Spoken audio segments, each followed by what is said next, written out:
Cette vidéo est la deuxième de la série sur l'hypertension artérielle.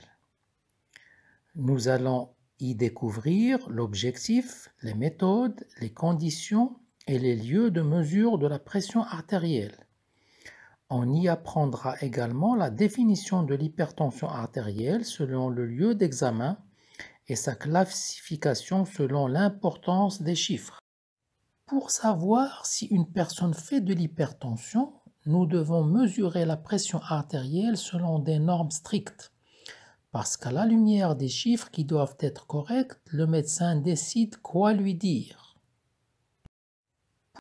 Vous êtes malade, vous avez une hypertension artérielle et je dois vous prescrire un bilan et vous devez commencer un traitement ou lui dire « Vous ne souffrez pas d'hypertension artérielle aujourd'hui ». Le tensiomètre doit être fiable, le brassard s'adaptant à la taille du bras. Nous avons trois types de mesures. La pression artérielle en consultation, c'est-à-dire au cabinet, au dispensaire ou en pharmacie. La pression artérielle portable toute la journée, appelée MAPA ou mesure ambulatoire de la pression artérielle, également appelée holter tensionnel. Et troisièmement, l'automesure à domicile. Avant de mesurer la pression artérielle, le malade doit être assis ou allongé, reposé pendant au moins 5 à 10 minutes sans avoir ni fumé ni pris des stimulants comme le café, le thé, des boissons énergisantes.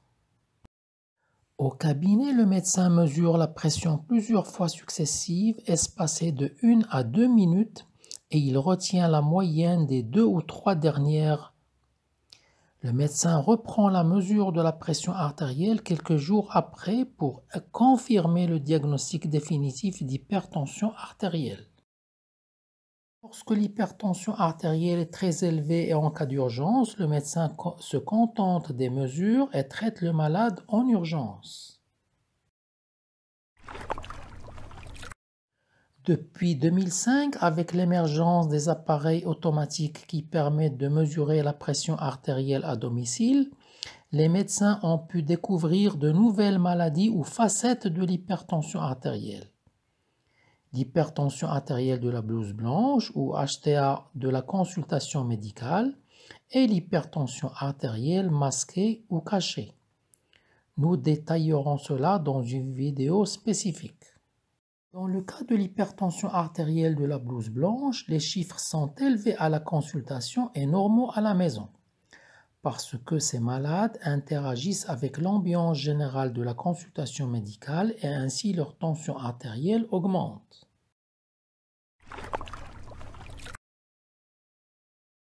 Le danger est si on leur donne des médicaments qui abaissent le niveau de la pression artérielle alors qu'ils sont en bonne santé, cela risque d'entraîner une hypotension artérielle qui peut provoquer un collapsus avec vertige, étourdissement et peut-être plus dangereux avec chute ou évanouissement et perte de connaissance.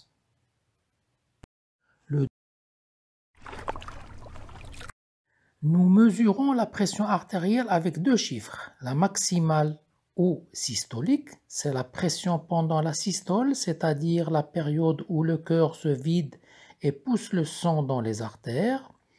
Et la minima ou pression diastolique qui nous donne le chiffre de pression au moment où le cœur se trouve en période de détente ou d'expansion pendant laquelle il se remplit de sang. Selon l'Organisation mondiale de la santé et les organismes médicaux européens, on considère qu'un adulte souffre d'une hypertension artérielle lorsque le chiffre dépasse constamment soit 140 mm de mercure pour la pression systolique et ou 90 mm pour la pression diastolique. Cela pendant la consultation médicale, alors que dans la maison, si les chiffres dépassent 135 et ou 85 mm de mercure, on considère que la personne a une hypertension artérielle. Quant à la mesure de la pression artérielle par mesure ambulatoire, Nous la verrons dans une vidéo spéciale. La mesure de la pression artérielle permet de classer la pression artérielle selon son importance. Ainsi, nous disons qu'une personne a une pression artérielle idéale, c'est-à-dire qu'elle est en bonne santé lorsque les chiffres ne dépassent pas 120 mm de mercure pour la pression artérielle systolique et 80 mm de mercure pour la pression artérielle diastolique.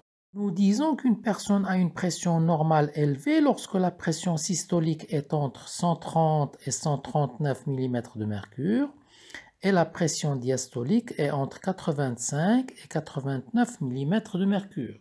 Et nous disons qu'une personne a une pression artérielle de grade 1 lorsque la pression systolique est entre 140 et 159 mm de mercure, où la pression diastolique est entre 90 et 99 mm de mercure.